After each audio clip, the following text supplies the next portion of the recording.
से तोड़े, सरकार भी कैसे मत्था मारे इनसे। आपको पता है ये टेररिज्म वाले जो लोग हैं, उस दिन भी शायद एक बार पहले भी मैंने डिस्कस किया, ये एक कदम आगे रहते हैं सिस्टम से, +1। जहां सरकारों के पास, सरकारी संस्थाओं के पास बहुत ही पुराने वेपन होते हैं, पुराने हथियार होते हैं, वहीं आतंकी संगठनों के पास बहुत भीतर लेटेस्ट टेक्नोलॉजी के वेपन होते हैं। जहां सरकारें अपने साइबर सुरक्षा ढांचे को मजबूत कर रही होती हैं, वहां वो उसको तोड़ने की तरीके सीख चुके होते हैं। सरकार अपनी तरफ से एक बल तैयार कर रही है, वो ऑलरेडी इसको लेकर काम कर चुके हैं। इसका मतलब वो सिस्टम से एक कदम आगे रहते हैं।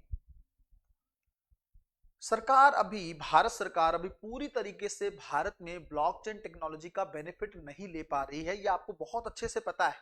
हमने क्या किया है, बिटकॉइन पर 30% टैक्स लगा दिया है। हमने कहा कि बिटकॉइन आना नहीं चाहिए इंडिया में। हालांकि पहली बात तो आप ब्लॉकचेन टेक्नोलॉजी से भी वंचित रह रहे हैं, हालांकि सरकार ने कहा है कि इसका फायदा उठाया जाएगा, बट मुझे दिख नहीं रहा है। तो हम अभी ब्लॉकचेन टेक्नोलॉजी को कैसे यूज करें ये सीखने की कोशिश कर रहे हैं, जबकि आतंकी संगठन और उग्रवादी संगठन बिटकॉइन में भर भर के ट्रेड कर रहे हैं,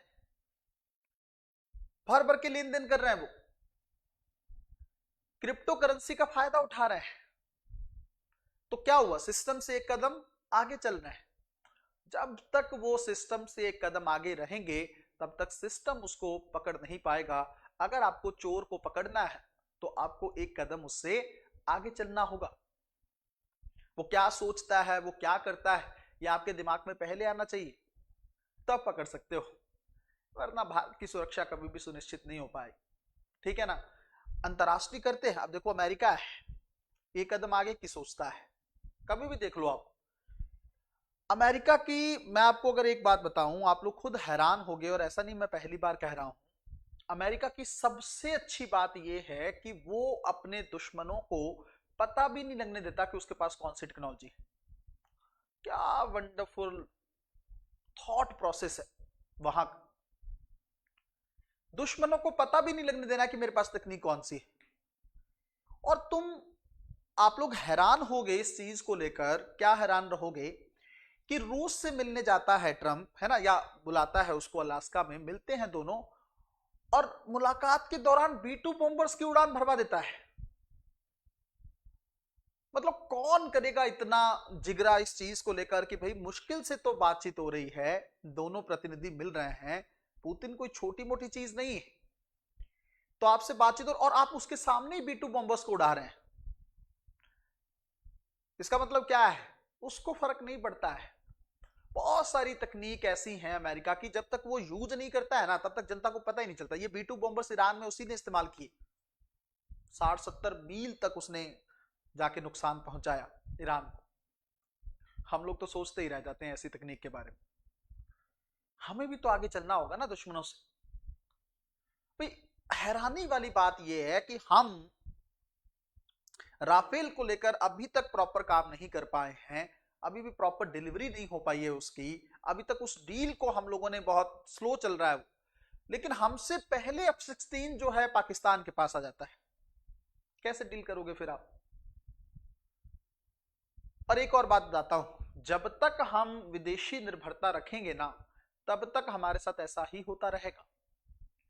जब तक हम स्वदेशी रूप से निर्भर नहीं बनेंगे ना, चाहे वो डिफेंस की बात हो, दवाइयों की बात हो, या इलेक्ट्रॉनिक्स उपकरणों की बात हो, तब तक आपके साथ ये सब होता ही रहेगा। कहने भर से आत्मनिर्भर नहीं बन जाएगा भारत। आत्मनिर्भर बनाने के लिए बहुत एफर्ट करने की जरूरत है। राजनीतिक स्तर पर इच्छा शक्ति होनी चाहिए, भ्रष्टाचार को रोकने की इच्छा शक्ति होनी चाहिए, आपकी कानून प्रवर्तन एजेंसियों में आपस में बेहतरीन कोऑर्डिनेशन होना चाहिए, जनता आपके साथ मिलके काम करे, सिविल समाज संगठन भी आपके साथ मिलके काम करे, तब जाके देश इंडिपेंडेंट होगा। सिर्फ कुछ योजनाएं लाने से आत्मनिर्भर थोड़ी बन जाएगा भारत। और बन सकता है। ये वही देश है जिसने गांधी जी के आह्वान पर स्वदेशी अपना लिया था सब कुछ। वही देश है ये जिसने ब्रिटेन की नाक में दम कर दिया था। तो करने पे आए तो कुछ भी कर सकता है, ये आपको भी पता है, लेकिन करवाना होगा ना। बहुत अच्छे से एक पॉलिटिकल स्तर की विल चाहिए इस चीज को करने के लिए। सिर्फ एकदम कभी आए 15 अगस्त या 26 जनवरी को थोड़ा सा आत्मनिर्भरता को लेकर बोल दिया, इतने से काम थोड़ी होगा। बताना होगा स्वदेशी चीज की वैल्यू क्या है। 140 करोड़ की मार्केट है भारत, फिर भी विदेशी कंपनियां उसका फायदा उठाएं, इससे बुरा क्या होगा भारत के लिए।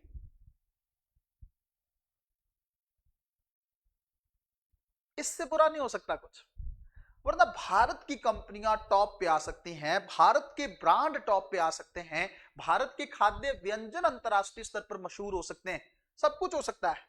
हम चाहें तो विदेशी कंपनियों को प्रतिस्पर्धा करने के काबिल ना छोड़ें, अगर हम अपने पे आए तो बाजार तो हमारे पास है।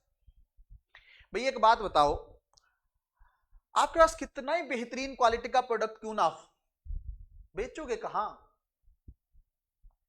इतनी बड़ी बड़ी बातें हमें अमेरिका बोल रहा है, हम पे 50% टैक्स लगा दिया, मैंने भारत को तोड़ दिया, पुतिन से तेल नहीं खरीद पाएगा, फालतू बकवास कर रहा है वो। उनको इतना नहीं पता है कि भाई जब मार्केट ही नहीं होगी तो आपका उत्पाद किस काम का है। इसका मतलब बड़ी शक्ति किसके पास है, हमारे पास। कोई भी कंट्री हो हमसे अच्छे से बात नहीं करेगा तो हम उससे डील नहीं करेंगे, ये अगर करने पे हम आए ना तो उनकी हालत खराब हो जाएगी। क्यों हो जाएगी पता है, 140 करोड़ से ज्यादा का बाजार है, छोटी मोटी चीज नहीं है, ये बहुत बड़ी स्ट्रेंथ है।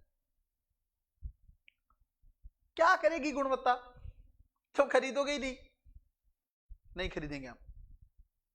अगर तुम अपने पे आए ना तो हम भी आ सकते हैं। और तुम्हें जरूरत होगी इकोनॉमी को बचाने की, हमारे पास तो अपना ही बाजार बहुत है। इकोनॉमी को बचाने के लिए क्या चाहिए होता है, डिमांड। डिमांड तो हमारी खुद की नहीं खत्म होती। कोविड 19 के बाद इकोनॉमी एकदम डाउन चली गई थी, सरकार ने बोला लॉकडाउन ओपन हो चुका है, जो खरीदना है खरीदो, लोगों ने खरीदना शुरू किया, इकोनॉमी एकदम बूम हो गई। कौन अमेरिका के लोग आए थे, कौन चीन के लोग आए थे, कौन रूस के लोग, कोई नहीं था, हमारे अपने लोगों ने ही इकोनॉमी को चढ़ा दिया है। कुछ करने की जरूरत नहीं है, एक फेस्टिवल डाल दो बीच में, आपका इकोनॉमी, लोग फेस्टिवल पर जाते हैं खरीदारी करने, अभी आ रहा है दिवाली दशहरा, ये सब लोग खरीदेंगे, इकोनॉमी एकदम टॉप। इससे ज्यादा हम लोगों को क्या हमारी मजबूती होगी। अब फिर भी अमेरिका का राष्ट्रपति हमें इस तरीके से बोले, मजबूत रिस्पांस की जरूरत कई बार समय की मांग होती है, और अब वो समय है, जवाब देना होगा और इंडिपेंडेंट बनाना होगा भारत को सही मायनों में। मुझे पता है आज वैश्विक या वैश्वीकरण का दौर है, वैश्विक स्तर की संस्थाएं आपस में जुड़ी हैं, देश जुड़े हैं, अर्थव्यवस्थाएं जुड़ी हैं, आपूर्ति श्रृंखलाएं जुड़ी, नहीं छोड़ा जा सकता देश को, हम भी नहीं बच सकते उससे। पर अगर कोई ऐसी सिचुएशन आ जाए, चाहे जैसे महामारी है, कोविड की महामारी थी, अमेरिका में ट्रंप एक महामारी है, अगर ऐसी सिचुएशन आ जाती है तब तो हम तैयार रहें। अगर 6 महीने 1 साल हमें किसी से ना भी डील करना पड़े, हमारे पास चीजें होनी चाहिए। सरकार ने स्ट्रेटेजिक पेट्रोलियम रिजर्व बनाए हैं, क्यों बनाए हैं पता है, ताकि सिचुएशन अगर खराब हो, मिडल ईस्ट में या वेस्टर्न एशिया में वॉर चल रहा हो, तो ऐसी सिचुएशन में हमारे पास तेल की कमी ना हो। बना रखे हैं ना, पर अभी भी उसको लेकर प्रॉपर इंप्लीमेंटेशन नहीं है। मैं आपको बताऊं, कोई ज्यादा समय का तेल नहीं है हमारे पास, बातें करने से थोड़ी ना हो जाएगा, काम करने की जरूरत है। सिर्फ पक्ष से नहीं होगा, विपक्ष को भी मिलकर करना होगा। राजनीतिक चीजें अपने स्तर पर चलती ही रहती हैं, लेकिन सरकार का एजेंडा अपनी चीजों को लेकर बहुत क्लियर होना चाहिए, तब जाके मजा आएगा, सब समस्याएं डील हो सकती हैं। बात सिर्फ पॉलिटिकल विल की है। एक बार मन में इच्छा शक्ति अगर डाल दी ना कि ये काम करना है तो हो सकता है।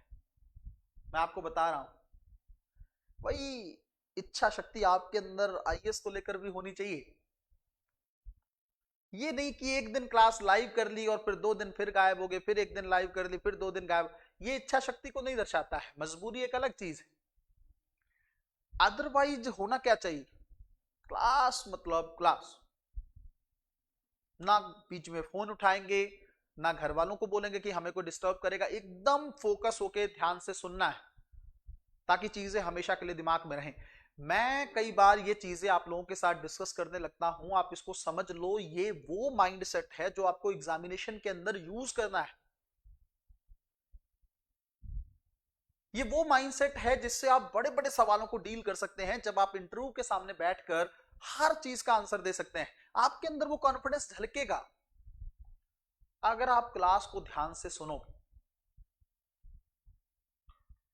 वो इच्छा शक्ति आपके अंदर आईएएस को लेकर होनी चाहिए, पढ़ना है बस, दिन रात पढ़ना है, जब तक बनना नहीं है ना तब तक पढ़ना है। अगर 10 मिनट का भी समय मिला है, चाय पी रहे